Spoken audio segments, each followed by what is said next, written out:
Hello बच्चों, मैं शिखा learn smart with Ashok बकारिया की क्लासेस में एक बार फिर से वेलकम है। बच्चों, आज का जो टॉपिक हम आपके लिए लेके आए हैं 12th क्लास का आपका है electrostatic potential and capacitance. Clear? तो फर्स्टली वी डिस्कस अबाउट कि इलेक्ट्रोस्टैटिक पोटेंशियल क्या होता है, पोटेंशियल एनर्जी क्या होती है।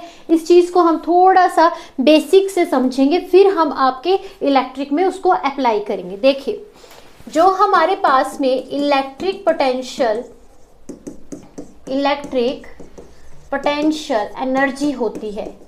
एनर्जी होती है उसको या तो हम U से ही डिनोट करते हैं, ठीक है। होगा क्या, देखिए, जब आपकी एनर्जी का जो डिफरेंस निकलेगा वो किसके बराबर आएगा बच्चों? वर्क डन के बराबर आएगा। किसके बराबर होगा? वर्क डन के। एनर्जी का डिफरेंस कि पहले जैसे आपको याद होगा, आपने काइनेटिक एनर्जी थ्योरम पढ़ी थी जिसमें रिजल्ट आता था कि 1/, ये वाला रिजल्ट, फाइनल वेलोसिटी एंड आपका इनिशियल वेलोसिटी, तो ये आ जाता था वर्क डन। तो आप अगर सिंपल वे में आपको याद रखना है तो आप ये याद रख सकते हो कि energy is equal to work done. Clear बात? Energy is equal to work done. अगर मुझे एनर्जी बोला जाएगा इलेक्ट्रिक पोटेंशियल एनर्जी, इसका मीनिंग क्या है कि energy is equal to work done. यहाँ तक बात समझ में आई? अब चलते हैं दूसरी बात पे। देखिए, आपको याद होगा कि वर्क डन हमारा कैसे होता था, थोड़ी सी फोर्स लगेगी और थोड़ा सा डिस्टेंस कवर करेगा। क्लियर? अगर मुझे बोला जाए कि वर्क डन क्या रहता है, तो जब तक मैं किसी एक चेयर को उठा के दूसरे कमरे में रख दूंगी तो वो वर्क डन हुआ। कैसे? कि मैंने फोर्स लगाई चेयर के ऊपर और चेयर ने क्या करा, अपनी जगह को चेंज किया, एक जगह से दूसरी जगह पे चला गया, तो यहाँ पे आएगा फोर्स इंटू डिस्टेंस। ये है सिंपल वर्क डन, ये है सिंपल वर्क डन। इसमें अभी इलेक्ट्रिक पोटेंशियल की कहीं भी बात नहीं हो रही है, ये सिंपल वर्क डन है। क्लियर? बात समझ में आई? अब हम समझेंगे कि आपके इलेक्ट्रिक पोटेंशियल में वर्क डन कैसे होता है, एनर्जी कैसे बनती है। ठीक है, तो चलिए समझते हैं। देखिए बच्चों, हमारे पास में ये आया source charge as a Q, ठीक है, ये मैंने पॉइंट कोई पी रख लिया है, ये आगे फील्ड बना रहा है अपनी, ठीक है, सोर्स चार्ज फील्ड बनाता है, आपको पता होगा। यहाँ पे मैंने कोई यूनिट पॉजिटिव चार्ज 1C रख लिया है। क्लियर? और इस पॉइंट का मैंने नाम R रख लिया, मतलब इस तरीके से इसको भी सेट कर लिया। अब आपको समझना होता क्या है, हमने जो प्रीवियस सेशन लिया था उसमें हमने ये देखा था कि एक सोर्स चार्ज फील्ड बनाता है, ठीक है, उस फील्ड के अंदर एक चार्ज को मैं प्लेस कर देती हूँ, टेस्ट चार्ज, वो आगे फील्ड बनाता है, ऐसे ये प्रोसीजर ऐसे चलता है, फिर वो आगे फील्ड बनाएगा, ऐसे चलेगा, ऐसे चलेगा, ठीक है। तो इसके दौरान हम कौन सी फोर्स लगाते थे? इलेक्ट्रोस्टैटिक फोर्स लगाते थे या फिर कूलम फोर्स लगाते थे, ठीक है, जिसको हम कहते थे F is equal to 1/4πε0 Q1 and Q2 over R²। ये याद होगा आपको, ठीक है। अब इसके अंदर भी वैसे ही फोर्स चलेगी, लेकिन हमें यहाँ पे क्या पढ़ना है? अबाउट द एनर्जी, ठीक है। देखिए, ये जो है यहाँ पे मैंने 1C लिखा है, Q लिखा है, इसके अंदर क्या प्रोसीजर रहता है? इसके अंदर ये प्रोसीजर रहता है कि ये जो 1C है, ये अब यहाँ से आगे जाने की बजाय पीछे आने की कोशिश कर रहा है एट P पे। तो अब उसने जो 1C था आपका, उसने डिस्टेंस कवर किया R से लेके P तक का।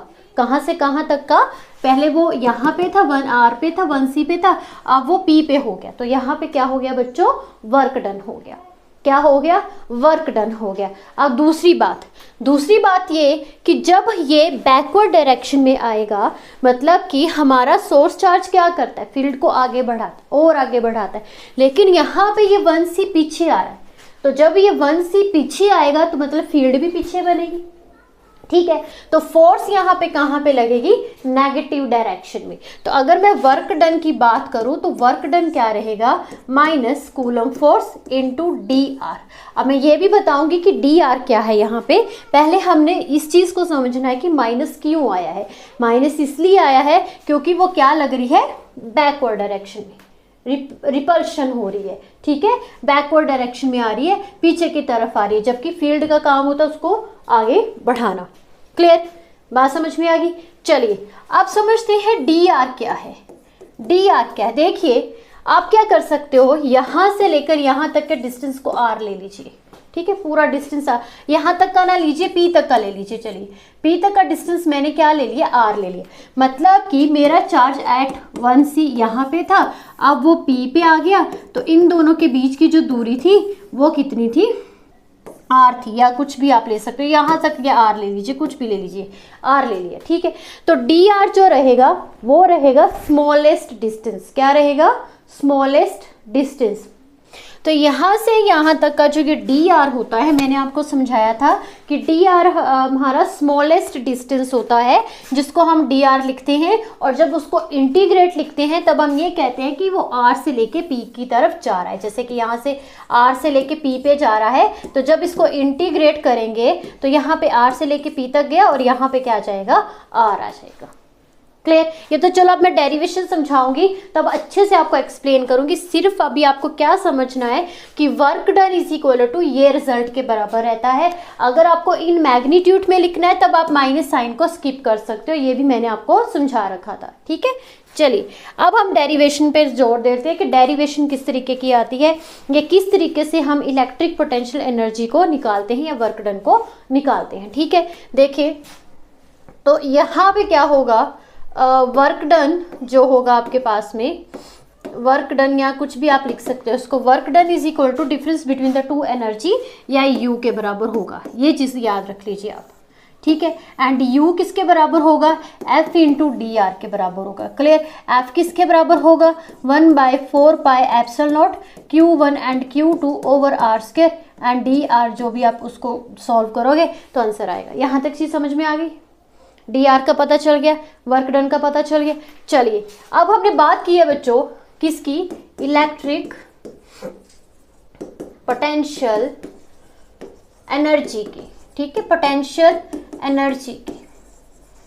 ठीक है, जो कि था यू के बराबर and F into d are. या अब देखते हैं इलेक्ट्रिक पोटेंशियल। मैंने बात बताई थी आपको शुरू में कि हमारे पास में एक इलेक्ट्रिक पोटेंशियल आता है, एक इलेक्ट्रिक पोटेंशियल एनर्जी आती है। ठीक है, तो अब बात करते हैं हम अकेले पोटेंशियल की, जिसको हम V से डिनोट करते हैं। किससे डिनोट करते हैं, V से डिनोट करते हैं। और ये बच्चों आता है वर्क बाय टेस्ट चार्ज। ये रिजल्ट याद रखिएगा, work done by test charge. ठीक है, अगर कहीं पे यू होगा तो कंफ्यूज मत होना, वो दोनों जो चीजें रहती हैं सेम ही रहती हैं। तो क्या आया हमारे पास में, work done by test charge. ये जो Q है ये क्या है, हमारा टेस्ट चार्ज है, या यूनिट पॉजिटिव चार्ज कहीं पे लिखा होगा तो वही टेस्ट चार्ज होगा। मतलब यूनिट पॉजिटिव चार्ज भी उसको कहते हैं और टेस्ट चार्ज भी कहते हैं।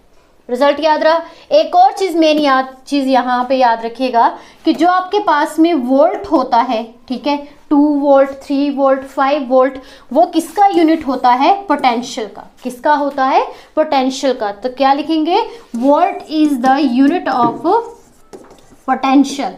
ठीक है, एनर्जी का तो आपको पता होगा, एनर्जी किस में लिखी जाती है, जूल में। किस में लिखी जाती है, जूल में। क्लियर। तो जूल पर सेकंड पर सी पर कूलम जब बनेगा तो वो 1 वोल्ट के बराबर हो जाएगा। तो ये थी basic see information about the electric potential energy and electric potential difference. अब डिफरेंस पे भी हम बात करेंगे, बट इलेक्ट्रिक पोटेंशियल एनर्जी जिसको हम W कहते हैं, एंड इलेक्ट्रिक पोटेंशियल जिसको हम V से डिनोट करते हैं, और जिसका यूनिट क्या रहता है, वोल्ट रहता है। ठीक है, अभी हमने सीख लिया कि इलेक्ट्रिक पोटेंशियल एनर्जी कैसे आती है और पोटेंशियल कैसे आता है, V is equal to work done by test charge. अब हम बात करेंगे कि हमें इलेक्ट्रिक पोटेंशियल निकालना है, ठीक है, due to a point charge. ये डेरिवेशन बहुत इंपॉर्टेंट है बच्चों, ये आ ही जाती है किसी न किसी सीरीज में, तो प्लीज़ इसको ध्यान से समझिएगा। बहुत सिंपल सी चीज़ है जिसके बारे में मैंने आपको शुरू में बताया, अब उसको यहाँ पे अप्लाई करने का टाइम आ गया। क्लियर। देखिए ये हमारे पास में सोर्स चार्ज है, ठीक है, सोर्स चार्ज के बाद यहाँ पे जाके वो आगे फील्ड बना रहा है। क्लियर। यहाँ पे मैंने एक यूनिट पॉजिटिव चार्ज को प्लेस कर दिया है जिसका नंबर 1 होता है, आपको पता है। और अब क्या करेगा वो, देखिए इससे लेकर यहाँ तक जो यूनिट पॉजिटिव चार्ज का जो डिस्टेंस है वो होगा x।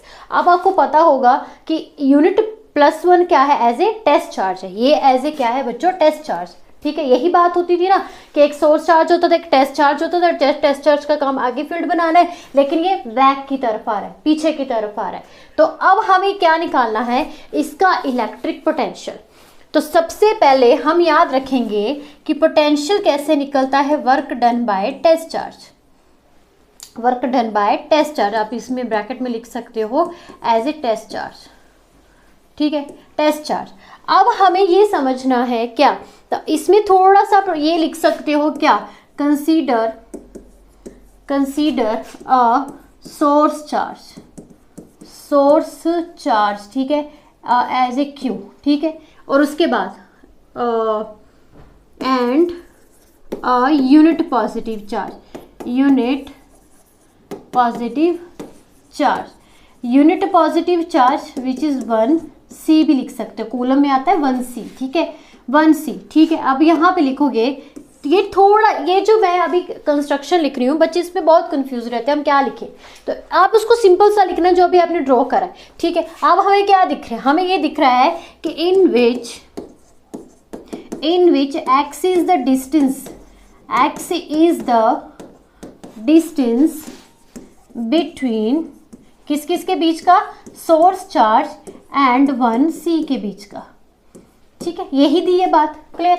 और यहाँ पे क्या दिख रहा है, and r is the distance between कहाँ से कहाँ तक का, q एंड a से, q एंड a से a तक का।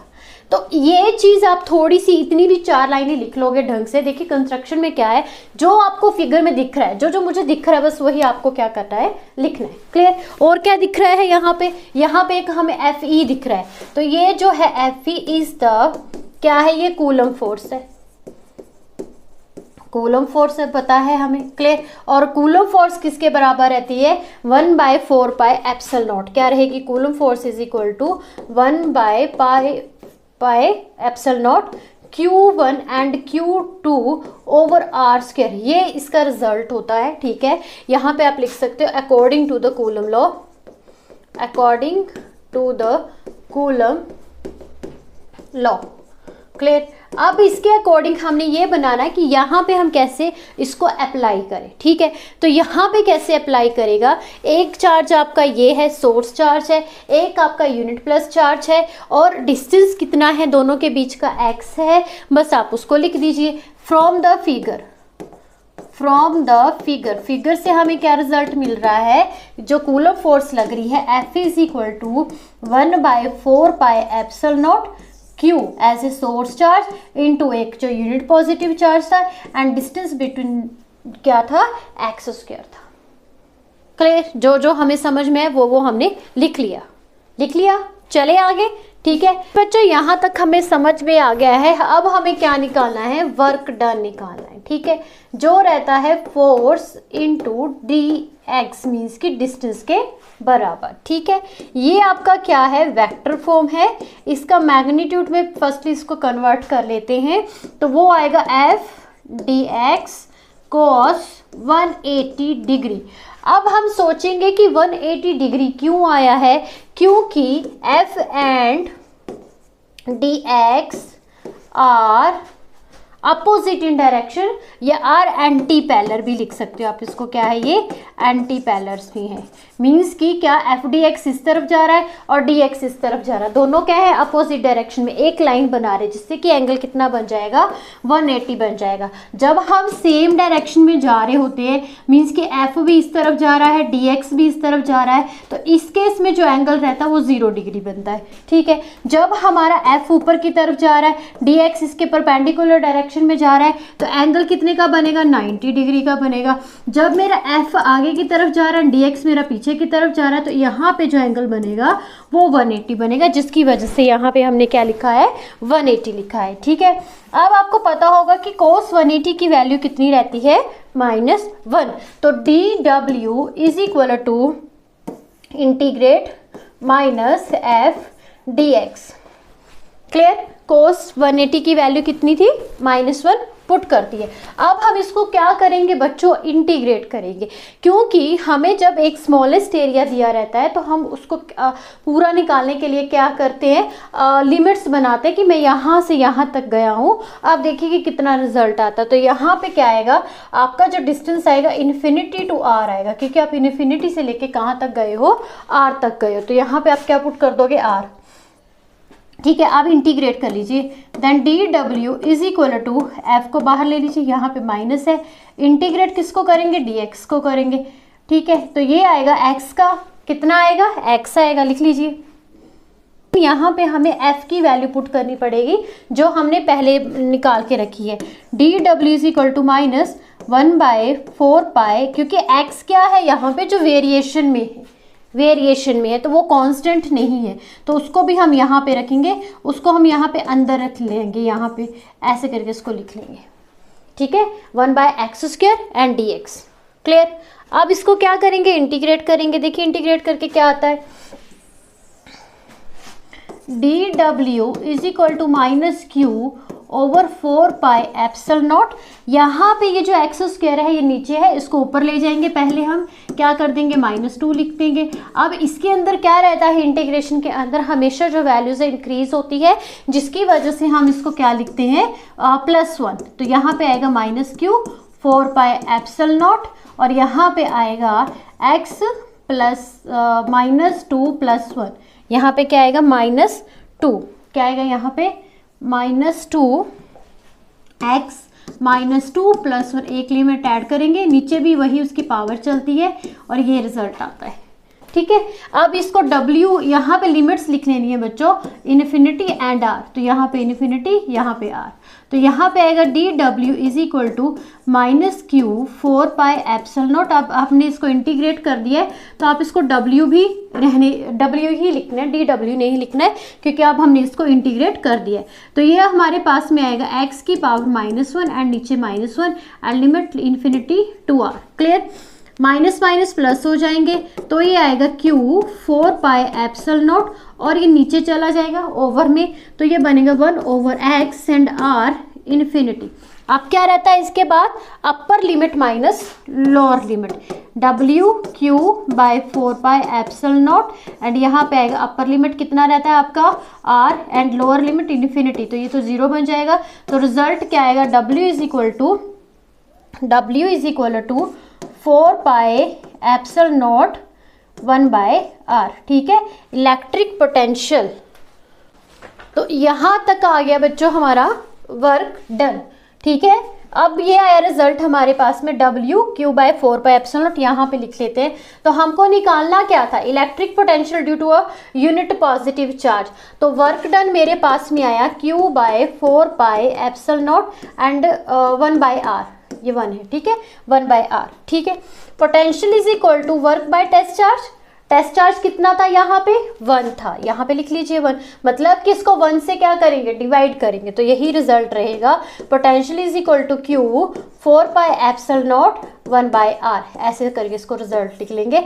For a unit positive charge के लिए ये रिजल्ट आएगा पोटेंशियल का, और वर्क डन ये बनेगा। ठीक है, अब यहाँ पे यही सेम क्यों आया, क्योंकि आपका यूनिट जो चार्ज था वो 1, टेस्ट चार्ज जो था 1 था, तो 1 से 1 कैंसिल आउट करके तो यही रिजल्ट आएगा। तो यहाँ तक समझ में आ गई सभी को। ठीक है, ये आर्टिकल इंपॉर्टेंट है, क्या है ये आर्टिकल इंपॉर्टेंट है। क्लियर। अब देखिए, अब इसी से ही हम थोड़ा सा आगे और सीखेंगे। तो ओवरऑल हमने रिजल्ट क्या कंडक्ट किया, हमने ये कंडक्ट किया कि जो पोटेंशियल रहता है वो ये आता है। ठीक है, एक यूनिट चार्ज में ये पोटेंशियल आता है। क्लियर, एक यूनिट चार्ज था, एक सोर्स चार्ज था। अब इसी के अंदर मुझे आर्टिकल दिया जाता है कि यहाँ पे मैंने एक P ले लिया है और ये मैं Q1 ले लेती हूँ। ठीक है, then Q2 and Q3 and Q4 up to करते करते N तक चले गए हम। These are the charges. कौन से चार्जेस, टेस्ट चार्जेस। क्लियर। अब हमारे पास में क्या आएगा, इसको हम दे देते हैं distance between R1 R2 R3 and R4 and R5। ये यहाँ पे Q पे क्या रहेगा, आप ऐसे टेस्ट चार्ज रख सकते हो, ठीक है, या Q लिख सकते हो, या टेस्ट सोर्स चार्ज होता है ये। स्मॉल लेटर Q को ये ना समझिएगा कि ये टेस्ट चार्ज है, ये कहाँ पे क्या रहता है, सोर्स चार्ज होता है यहाँ पे, क्योंकि टेस्ट चार्ज तो कैंसिल आउट हो जाते हैं, आपके work done by test charge cancel out हो जाता है, ठीक है। अब आर्टिकल ये आता है कि जैसे आपने पोटेंशियल फॉर एक चार्ज के लिए निकाला, 2 के लिए निकालोगे तो क्या आएगा, 3 के लिए निकालोगे तो क्या आएगा, अप टू n के लिए निकालोगे तो क्या आएगा। मीनिंग क्या है कि सुपरपोजिशन प्रिंसिपल जो आपने क्या पढ़ा था, पीछे पढ़ रखा था इलेक्ट्रिक फील्ड इंटेंसिटी में, सेम चीज़ यहाँ पे भी क्या होगी, रिपीट होगी कि आप सभी का निकालोगे और उसको ऐड करोगे, समीशन में लिखोगे, वो हमारे पास में क्या आ जाता है, superposition principle for electric potential. Okay, समझ में आ गया। अब देखिए क्या निकालोगे, पहले आप V1 निकालोगे तो वो क्या रहेगा, 1/4 pi epsilon not Q1/R1P, means कि 1 से लेके P तक का। फिर आप V2 का निकालोगे 1/4 पाई एप्सिलॉन नॉट Q2 का R2P से। फिर आप V3 का निकालोगे 1/4 पाई एप्सिलॉन नॉट Q3 का R3P का। तो इसी तरीके से करते करते आप N तक चलोगे और सभी को ऐड कर लोगे, तो वो आपका क्या रहेगा बच्चों, सुपरपोजिशन प्रिंसिपल कि इलेक्ट्रिक पोटेंशियल आपने बहुत से चार्जेस का निकाला है, या सिस्टम ऑफ चार्जेस का निकाला है। क्लियर। तो बच्चों अब नेक्स्ट टॉपिक पे हम चलते हैं, जो कि है इक्विपोटेंशियल सरफेस। ठीक है, नाम से ही पता चल रहा होगा कि जिसके बीच का पोटेंशियल क्या रहेगा, बराबर होगा। ठीक है, जैसे 2b सभी में क्या है, बराबर है। तो होगा क्या, देखिए अगर हम सिंपल सी एक चीज़ को समझे, ये मैंने ले लिया एक आपका सोर्स चार्ज ले लिया। क्लियर, मैंने क्या ले लिया यहाँ पे, एक सोर्स चार्ज ले लिया जिस एट P पे ले लिया। ठीक है, अब ये फील्ड बनाएगा, ऐसे फील्ड बनाएगा, ऐसे फील्ड बनाएगा, ऐसे फील्ड बनाएगा, ऐसे ऐसे। तो यहाँ से यहाँ तक का जो डिफरेंस होगा वो हमारे पास में क्या होना चाहिए, बराबर होना चाहिए। मीन्स कि इक्विपोटेंशियल सरफेस होगा। क्लियर, अगर हम इसकी बात करें तो इक्विपोटेंशियल सरफेस होगा। कैसे, क्योंकि पोटेंशियल डिफरेंस जो होना चाहिए सभी में बराबर होना चाहिए। थोड़ी सी शेप आगे पीछे बन गई है, बट पोटेंशियल डिफरेंस सभी में क्या होना चाहिए, सेम होना चाहिए। अगर मैं आपको एक और डायग्राम से समझाने की कोशिश करूँ तो जैसे ये है मेरे पास में, मैंने एक ले लिया आपका फ्रेम ऑफ रेफरेंस ले लिया, ये आपका एक्स एक्सिस में चला जाता है, ये वाई में चला जाता है। तो यहाँ से लेकर यहाँ तक, यहाँ से लेकर ये जो डिफरेंस रहेंगे आपके, अगर ये बराबर रहते हैं तो इसको हम क्या कहते हैं, इक्विपोटेंशियल सरफेस है। अगर आपको और कुछ नहीं याद रखना तो आप सिर्फ इतनी सी चीज़ याद रखिए कि जिसके बीच का पोटेंशियल क्या होना चाहिए, बराबर होना चाहिए, उसको हम क्या कहते हैं, इक्विपोटेंशियल सरफेस कहते हैं। अब ये दो तरीके से हमारा पार्ट्स में तोड़ा गया होता है। एक रहता है यूनिफॉर्म इक्विपोटेंशियल सरफेस। यूनिफॉर्म का क्या मीनिंग है, जिसकी फील्ड लाइंस क्या होनी चाहिए, डिफरेंस उनका बराबर होना चाहिए। जैसे कि ऐसे ऐसे पैरेलल लाइंस, ये क्या है, पैरेलल लाइंस है, इनके बीच का जो इक्विपोटेंशियल सरफेस क्या है, वो क्या है, यूनिफॉर्म है। ठीक है, बराबर जा रहा है। ठीक है, बराबर मतलब पीछे से उनका जो है पोटेंशियल डिफरेंस बराबर जा रहा है। अगर हम नॉन यूनिफॉर्म की बात करें, नॉन यूनिफॉर्म इक्विपोटेंशियल सरफेस कहता होगा, जैसे मैंने अभी एक सर्कल बनाया था, यहाँ से लेकर यहाँ ये जो होगा ये, क्योंकि they intersect at one point, but potential क्या है इनके बीच का, सभी का बराबर है, बट नॉन यूनिफॉर्म है। क्लियर, तो यूनिफॉर्म नॉन यूनिफॉर्म अच्छे से समझ लीजिएगा कि यूनिफॉर्म इक्विपोटेंशियल सरफेस क्या रहता है कि जिसकी फील्ड लाइंस, जिसका एग्जांपल ये है, अगर आप सिंपल वे में कहो कि आपको दिख रहा है कि सारी लाइंस क्या है, पैरेलल ईच अदर है, इनके कहीं पे भी जाके एक पॉइंट में मिल नहीं रही है, लेकिन इनके बीच का जो पोटेंशियल है वो क्या है, बराबर है। और अगर हम नॉन यूनिफॉर्म की बात करें तो इस केस में एक सिंगल पॉइंट में मिल जाते हैं, लेकिन पोटेंशियल तो बराबर है, बट ये एक पॉइंट पे मिल रहे हैं, जिसकी वजह से ये क्या है, नॉन यूनिफॉर्म है। क्लियर, चलिए अब नेक्स्ट टॉपिक देखते हैं। तो चलिए बच्चों नेक्स्ट टॉपिक देखते हैं हम, the relationship between the electric field intensity and potential, या फिर उसको एज ए ग्रेडियंट भी कहते हैं या इलेक्ट्रिक पोटेंशियल भी कहते हैं। क्लियर, तो इससे रिलेटेड जो ये आर्टिकल है बच्चों, ये बहुत ज़्यादा इंपॉर्टेंट है। ये कई बार आपके न्यूमेरिकल पोर्शन में आ जाता है, या फिर कई बार जो हम डेरिवेशन सॉल्व कर रहे होते हैं वहाँ पे भी ये क्या होता है, यूज़ होता है। इसका एक सिंपल सा आपने रिजल्ट रखना है कि E is equal to minus dV over dr। पहले आप इस चीज़ को अच्छे से याद कर लीजिए, क्योंकि ये रिलेशन रहता है, इसी को ही हम electric field intensity with gradient के बीच का जो रिलेशन होता है उसको कहते हैं। क्लियर। अब हम इसको प्रूफ कैसे करते हैं, मीन्स कि यहाँ तक पहुँचते कैसे हैं। तो मैं एक आपको सिंपल सी चीज़ बताऊँ, जो भी हमको रिलेशन निकालने को बोले जाते हैं बच्चों, सबसे पहले तो आप उसके रिजल्ट को याद रखिए। रिजल्ट याद रखोगे तो आप कैसे ना कैसे वहाँ तक पहुँच ही जाओगे, लेकिन आपको यही पता नहीं होगा कि वो रिजल्ट किसके बराबर है, तो पहुँचना बहुत मुश्किल है। अब देखिए ये रिजल्ट है हमारे पास में E is equal to minus d over d r, मतलब कि पोटेंशियल ग्रेडियंट और इंटेंसिटी के बीच में क्या रिलेशन है। तो मैंने आपको अभी बताया कि सबसे पहले हमको जो भी है रिलेशन का अच्छे से याद रखना है कि रिलेशन क्या है, फिर हम धीरे धीरे उसको वहाँ तक पहुँच ही जाएंगे। तो जो फिगर है आपका वही चलेगा कि एक हमने टेस्ट चार्ज ले लिया है, एक पॉइंट यहाँ पे प्लेस कर लिया है, उसके बाद 1C यहाँ पे लिया है, ठीक है, एट आर पे, और ये पीछे बैक में जा रहा है, मीन्स कि DR ले लेंगे। इस तरीके से जो भी था आप वो वाली चीज़ कंसीडर कर सकते हो। मैंने ये भी बता रखा है कि कंस्ट्रक्शन किस तरीके से लिखनी है। अब चलते हैं कि रिलेशन कैसे निकालें। क्लियर। हमें क्या पता था, हमें ये पता है कि जो वर्क डन होता है W is equal to f into d r होता है, ये तो पता चल गया आपको, ठीक है, F इंटू डी आर होता है। एंड F का अभी एक रिलेशन आपका पिछला आएगा, अगर आपने पिछली सेशन अच्छे से देख रखे हैं तो, कि intensity is equal to force by test charge, ठीक है, फोर्स बाय टेस्ट चार्ज। तो यहीं से वो चीज़ आएगी, then DW is equal to E into q and into DR। Clear.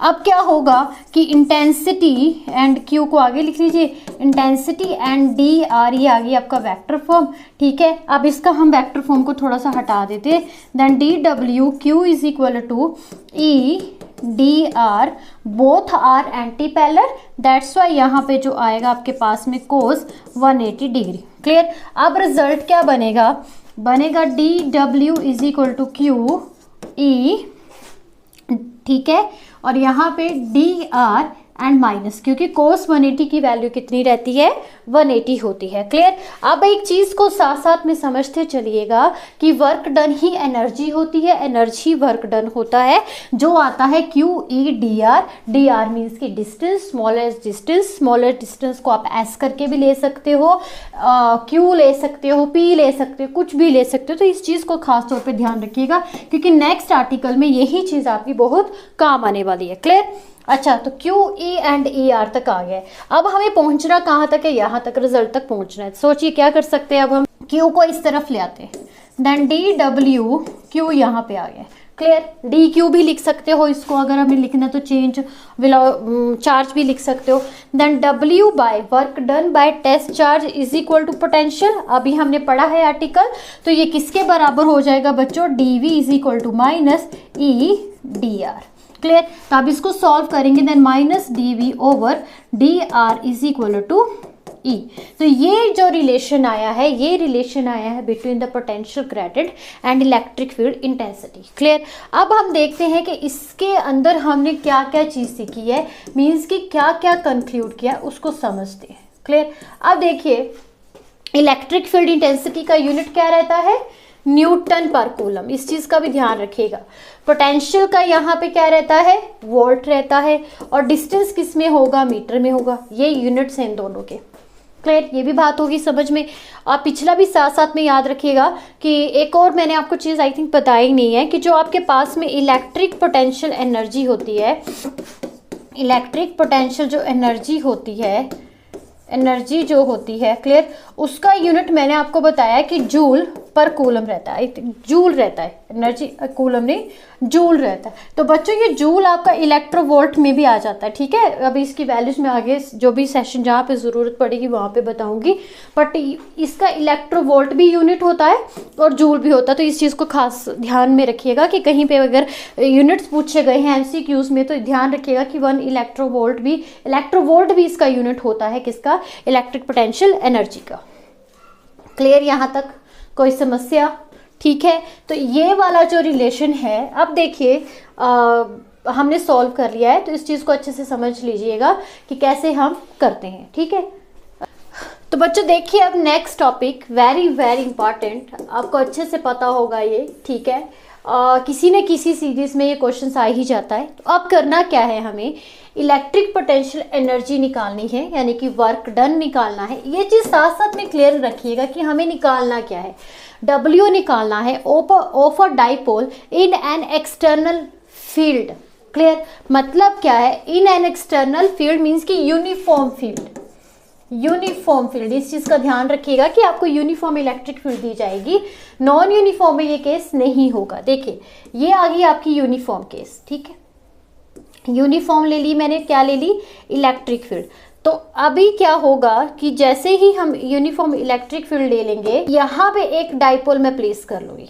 ये मैंने एक डाइपोल ले लिया। आपको पता होगा कि डाइपोल के अंदर एक पॉजिटिव चार्ज रहता है, ठीक है। यहाँ पे माइनस नेगेटिव चार्ज है, यहाँ पे प्लस पॉजिटिव चार्ज है, ठीक है। तो इनके बीच का जो डिस्टेंस रहता है वो भी आपको पता होगा कि 2L होगा। अब आप इसको ध्यान से देखिएगा तो ये व्हाइट और ब्लैक लाइन आपस में एक एंगल बना रही है जिसका नाम थीटा रख देते हैं। नीचे भी बना रही है, ऊपर यहाँ पे भी बना रही है, तो इस तरीके से एंगल भी साथ में बनते आ रहे हैं, बट हम एक ही कंसीडर करेंगे। और ये जो एरोज है ये आपके यूनिफॉर्म इलेक्ट्रिक फील्ड है। देखिए बच्चों, एक मैं आपको सिंपल सी पहले बात समझाना चाहूँगी। देखिए अगर आप कहीं एक्सटर्नल फील्ड का क्या मीनिंग है, देखिए इसके अंदर क्या होता है कि कोई भी चार्ज अपनी मर्जी से प्लेस एट रेस्ट पे सपोज करिए, लेकिन जैसे ही हम उसको एक फील्ड देते हैं, ठीक है, तो वो फोर्स को एक्सपीरियंस करता है और अपनी वेलोसिटी को चेंज करता है। तो या तो वो बहुत ही फास्ट मूव करेगा या तो स्लो करेगा, मतलब डिपेंड करता है उसके ऊपर। तो यूनिफॉर्म इलेक्ट्रिक फील्ड क्या करता है, उसको फोर्स देता है और कोशिश ये करता है कि चार्ज जो है वो उसी डायरेक्शन में चले। ये इसका सिंपल सा बेसिक सा कॉन्सेप्ट है कि यूनिफॉर्म इलेक्ट्रिक फील्ड करती क्या है। तो इलेक्ट्रिक फील्ड ये करती है कि जो चार्ज होता है उसकी डायरेक्शन को ये कहता है कि तुम जहाँ पे फील्ड जा रही उस तरफ जाओ, और मे बी उसकी वेलोसिटी को कम करता है या ज़्यादा करता है, वो डिपेंड करता है आगे की सिचुएशन पे, बट फोर्स एक्सपीरियंस करके वो उस डायरेक्शन में चलना शुरू कर देता है। तो ये यूनिफॉर्म इलेक्ट्रिक फील्ड करता है। लेकिन इस केस में हमको क्या निकालना है कि टोटल वर्क डन कितना होगा किसी भी डाइपोल का जब उसको यूनिफॉर्म इलेक्ट्रिक फील्ड दी जाएगी। अब देखिए पहली बात हम करते हैं, दो चार्जेस है, एक प्लस है एक माइनस है। अभी मैंने बताया कि दोनों क्या करेंगे, फोर्स एक्सपीरियंस करेंगे। तो पहले वर्क डन को निकालने के लिए क्या चाहिए, हमें टोटल फोर्स चाहिए। तो टोटल फोर्स निकाल लेते हैं, पहले नेगेटिव चार्ज के लिए फिर प्लस चार्ज के लिए। तो नेगेटिव चार्ज के लिए जब मुझे फोर्स निकालनी है तो क्या निकलेगी, क्या निकलेगी। अब आपको वो नहीं करना है 1/4πε0, वो भूल जाइए। अब आपको डायरेक्ट रिजल्ट लगाना है क्योंकि इलेक्ट्रिक फील्ड इंटेंसिटी दे रखी है। तो वी नो दैट कि electric field intensity coulomb force and minus negative charge test charge. Clear, then result is minus QE and F आगे फॉर नेगेटिव चार्ज के लिए। क्लियर, इसी तरीके से तुम पॉजिटिव चार्ज के लिए भी निकालो तो वो क्या आएगा, E is equal to F and plus positive charge के लिए then E plus positive is equal to F।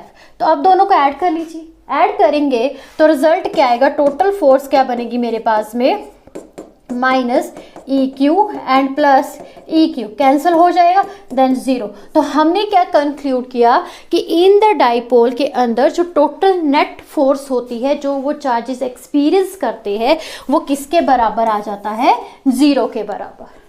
कि किसके बराबर आता है, 0 के बराबर। तो जिसकी वजह से हम क्या करते हैं, इन फोर्सेस को छोड़ के हम क्या ले लेते हैं, टॉर्क कंसीडर कर लेते हैं। टॉर्क का आपको पता होगा जहां पे कपल ऑफ फोर्सेस आती है, दो फोर्सेस लगती है, ठीक है, और वो क्या रिजल्ट रहता है, डिस्टेंस इनटू परपेंडिकुलर डायरेक्शन। तो यहाँ पे हमारे पास में क्या अप्लाई होगी, टॉर्क। क्या होगा, टॉर्क, क्योंकि अगर हम सिंपल फोर्स की बात करें तो वो रिजल्ट क्या आ जाएगा, 0 आ जाएगा, ठीक है। टॉर्क हम क्या करें, torque is the another type of the force, ठीक है, जहाँ पे दो, जैसे दरवाजे वाला भी आपको केस पता होगा, +1 में आपने पढ़ रखा है।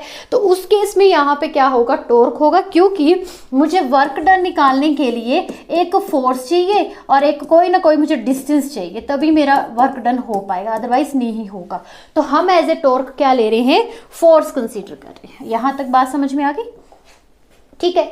अब टॉर्क क्या रहेगा, यहाँ पे एक मोमेंटम भी आपका P बनेगा। क्लियर, अभी हमारे पास में क्या रिजल्ट आएगा, यहाँ पे P क्रॉस E मीन्स की इलेक्ट्रिक फील्ड इंटेंसिटी। इस चीज को ध्यान में रखिएगा कि टॉर्क हमने क्यों लिया है, ठीक है। And torque is equal to, यहाँ पे जब हम इसका क्या करेंगे, वेक्टर फॉर्म रिमूव करेंगे तो वो आएगा पी ई साइन थीटा।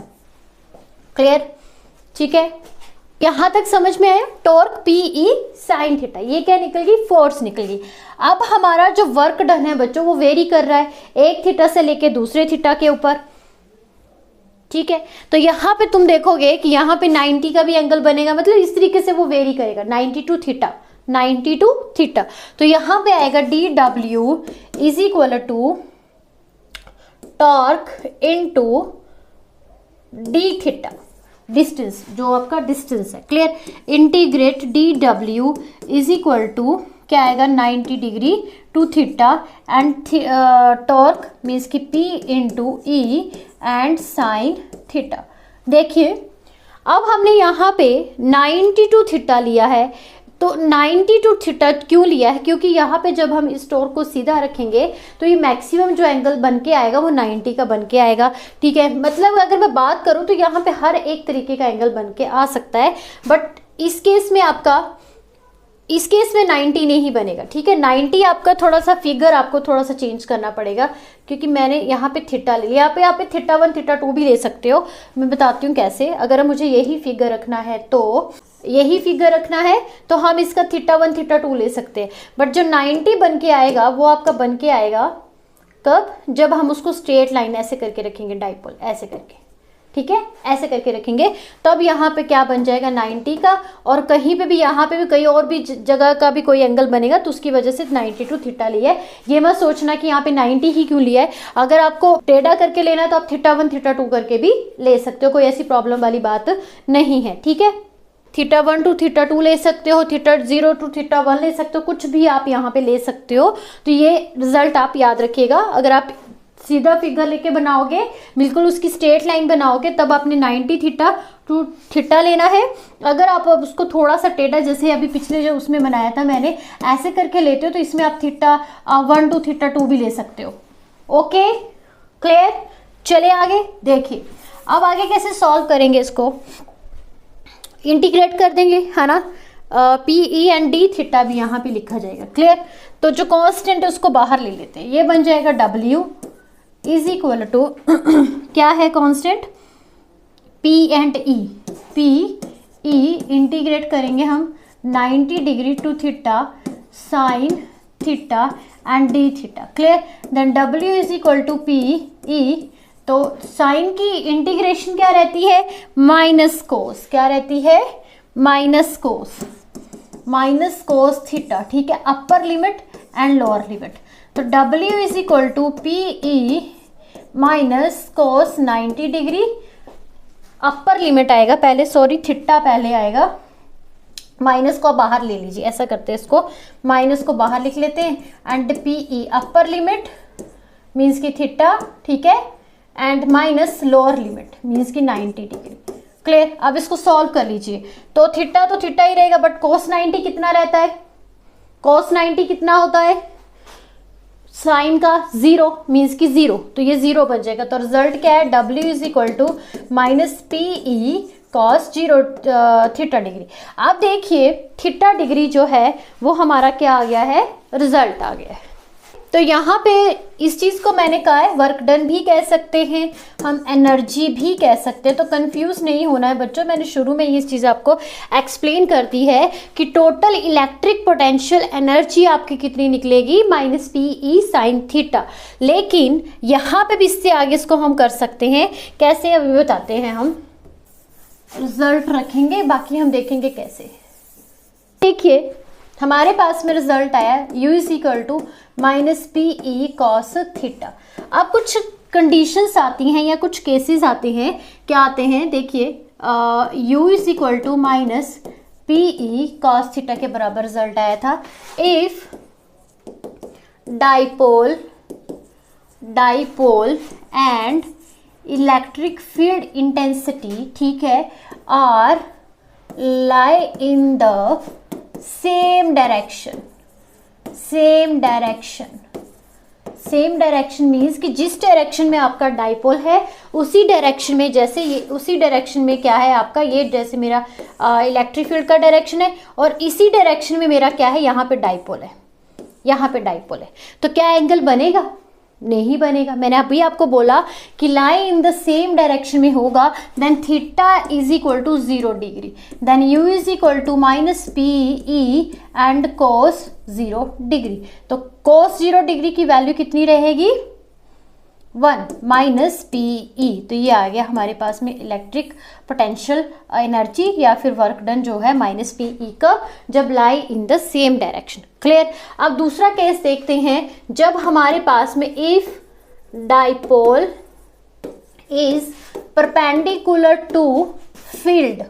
कैसे? अब आपकी ऐसी फील्ड बन रही है, ठीक है, और आपने डाइपोल ऐसे प्लेस कर दिया। डाइपोल कैसे प्लेस कर दी? ऐसे प्लेस कर दिया, मतलब कि इस तरीके से प्लेस कर दी, जैसे हमने पीछे बात करी थी कैसे, ऐसे ऐसे ऐसे, और ये ऐसे करके डाइपोल प्लेस कर दिया है। तो एंगल कितना बनेगा? थीटा इज इक्वल टू कितना रहेगा? 90 डिग्री रहेगा, ठीक है।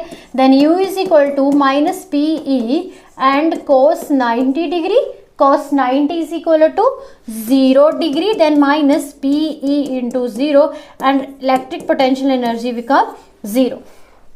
ठीक है। अब क्या आएगा थर्ड केस में कि इफ डाइपोल इज प्लेस्ड